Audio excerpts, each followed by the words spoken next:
제가 이 마을로 귀농한 지 2년째 되는 해였죠. 귀농하고 처음으로 서울 부모님 댁에 갔다가 한 달 만에 돌아오는 길이었어요. 차를 몰고 마을로 통하는 유일한 다리로 들어섰는데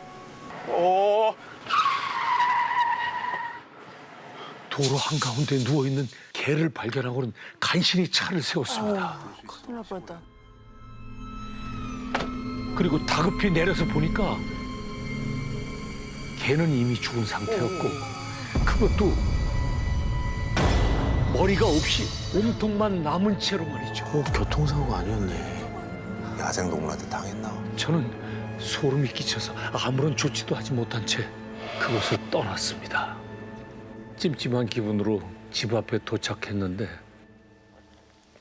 마침 퇴근하던 이웃집 부부가 보이더군요. 안녕하세요. 이제 오세요? 추워지시구나. 그러자 여자의 남편이 나타나서 빨리 집에 들어가는 게 좋을 거야. 그리고는 집으로 도망치듯 들어가는데 인사 한마디 건넸을 뿐인데 이 무슨 황당한 경우인지. 왜 그러지? 하지만 이웃들의 수상한 반응은 그게 끝이 아니었습니다. 옆집 할머니가 쓰레기를 버리러 나오셨길래 어르신, 잘 지내셨어요? 제가 뭐 좀 도와드릴... 그런데 아무것도 안 들리는 것처럼 그대로 들어가 보시는 거예요. 내가 자리를 비운 동안 마을에 무슨 일이 있었구나. 아, 그럴 수 있겠다. 저는 수상함을 느끼고 진실을 들려줄 만한 사람을 떠올려 봤죠. 그건 바로 형님, 오셨어요? 오, 잘 지냈어. 야, 무슨 일 있어? 손님이 하나도 없어. 읍내에서 식당을 운영하는 친한 동생이었어요. 뭐야, 대체? 마을에 안 좋은 일 있었던 거 맞지? 그게 이제 동생은 뭔가 하고 싶은 말이 많은 표정을 하고는 그 유압에 다리 건너오실 때 못 보셨어요? 제가 본 몸통만 남은 채 죽은 개를 말하는 건가 싶었죠. 야, 안 그래도 개가 한 마리 죽어있던데. 또 그건 그 여자가 했나 보네. 몇 주 전부터 다리 위에서 귀신이 나온다 하더라고요. 야, 귀신? 예. 제가 서울에 가고 며칠 뒤부터 나타나기 시작했는데 매일 밤 색색깔의 다른 원피스를 입고 다리 위를 걸어 다닌다고요. 그런데 희한한 건 귀신의 얼굴을 본 사람이 한 명도 없었다는 거예요. 어느 방향에서 봐도 귀신의 뒷모습만 보인다는 거죠. 지금도 그 모습을 생생히 기억하는 주민들이 많다고 합니다. 여자가 이 도로를 걸어가잖아요. 여자하고 차를 돌려서 오면 없었어요. 그래서 내가 이쪽 저쪽으로 다 돌았거든요. 멈추지 않고요. 오른쪽으로 가서 돌아도 없고 왼쪽으로 갔는데도 없었어요. 아내도 보고 형도 보고 많이 봤죠. 그래서 여자들이 한참 동안 운전 안 했죠. 겁난다고. 여러분이 보셨네, 그럼 주인공이랑. 아, 다 봐. 아유, 말도 마세요. 며칠 전에 철물 좀 하는 성민이. 그놈의 귀신이 이제 먼지 때문에 완전 마을이 개판이다, 개판. 어? 뭐 저쪽에 다리에서 나타났다면서. 잡아 족치던가 이제 이 새끼가. 혼쭐을 내주겠다고 큰 소리 아주 떵떵 쳤거든요.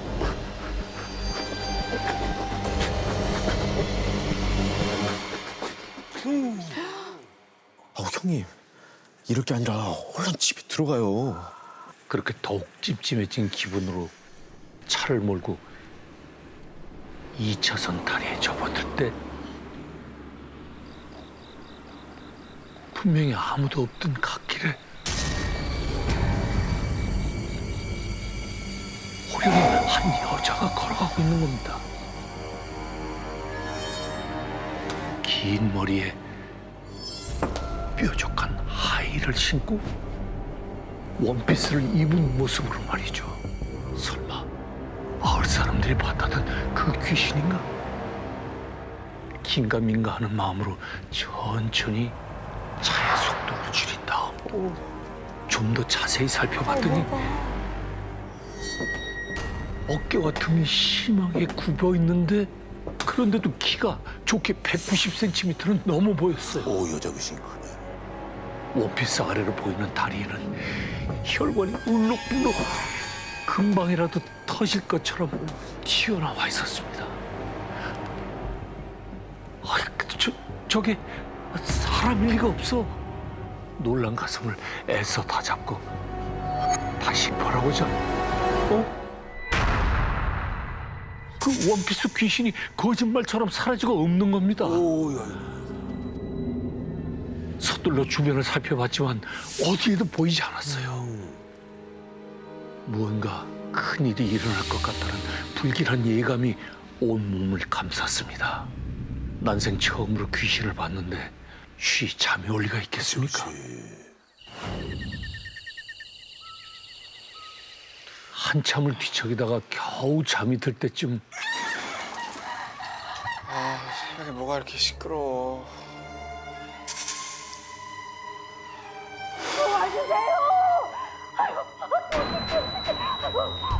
옆집 할머니의 비명 소리가 들리는 겁니다. 바들바들 떨고 있는 할머니, 그리고 그 옆에 비트성이로 죽어 있는 닭들이 보였습니다. 봤어. 내가 봤어. 할머니, 그게 무슨 말씀이세요? 누가 이랬는지 보셨어요? 그 귀신이야. 그것이 또 찾아왔어. 할머니는 며칠 전부터 밤마다 원피스 귀신이 닭장 주변에 나타났다면서 아무래도 닭을 죽이고 그 피를 가져가는 것 같다고 말했어요. 귀신인지 뭐지 더 이상 활기를 못 치게 내가 만들어줄 테다. 그리고 다음 날 밤 한 손에 커다란 망치를 들고 숨을 죽이고 있었습니다.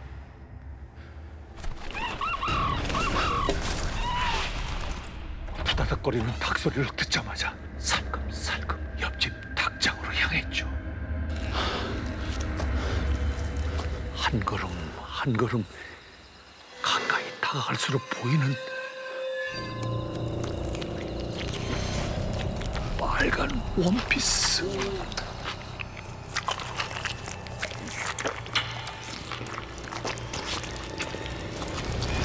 입으로 닭의 목을 물어뜯는 그 뒷모습이 보였습니다. 순간 구역질이 치밀어 올랐죠.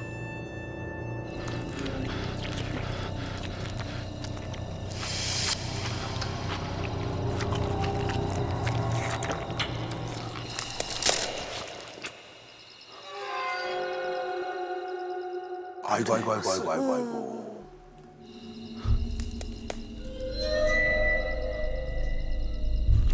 그러자 그 귀신이 모든 움직임을 뚝 하고 멈추더니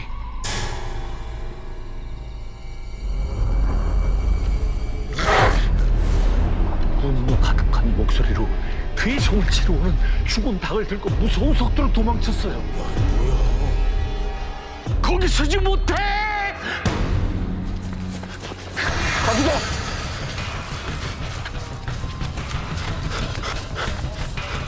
곧바로 그 뒤로 쫓았지만 하의를 싣고도 어찌나 빠르게 달리는지 그놈을 놓치고 말았습니다. 대체 어디로 사라진 거야? 저는 어떻게든 그 귀신의 정체를 밝혀야겠다는 생각이었죠. 그 순간 주위를 둘러본거리는데 바닥에 떨어진 붉은 핏자국이 보였습니다.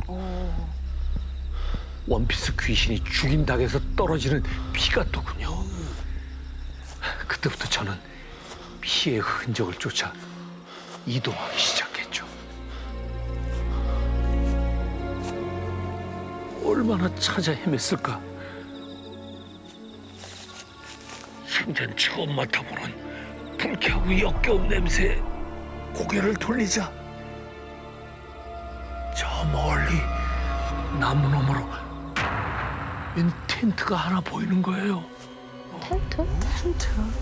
가까이 다가가서 엿보자. 저게 대체 다 뭐야? 빨라 비틀어진 동물의 시체들이 쌓여 있고 사이코네. 그 앞에 원피스 귀신이 서 있는 거예요. 너무 괴기스럽다. 마을을 공포에 빠뜨린 원피스 귀신의 정체는 다름 아닌 사람. 그것도 남자였습니다. 뭐야 노라이야. 서로 모르는 사람이 없는 이 작은 마을에서 처음 보는 낯선 얼굴이었어요. 아빠. 곧이어 텐트 입구가 열리며 중년 남성이 그를 반겨주는 겁니다. 그리고는 한가운데 놓인 낡은 침낭의 지퍼를 지각으로 내리는데 그 안에는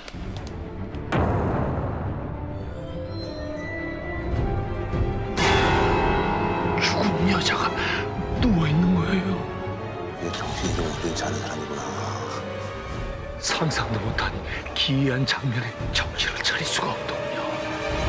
그때 시신 앞에 공손히 무릎을 꿇더니 입고 있던 빨간색 원피스를 시신의 가슴까지 살포시 덮은 다음 죽은 짐승의 핏방울을 뚝뚝 떨어뜨리는 겁니다.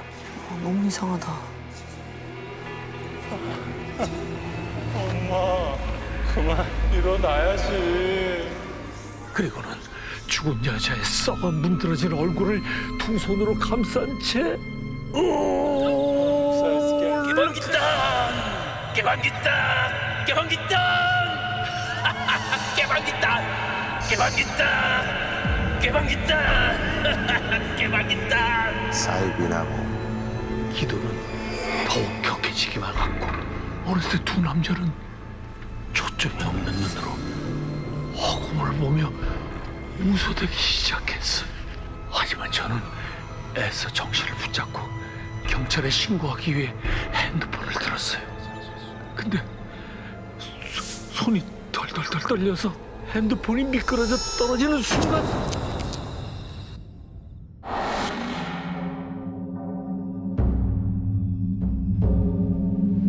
서늘하고 오싹한 느낌에 천천히 고개를 돌리자 사탄아 물러가라! 사탄아 물러가라!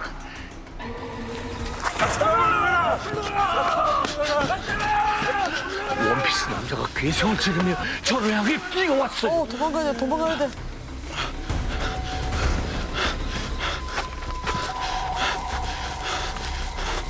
그렇게 마을에 거의 다 도착했을 즈음 멀리서 사이렌 소리가 들려왔고 그 밤 텐트가 있던 야산엔 폴리스 라인이 쳐졌습니다.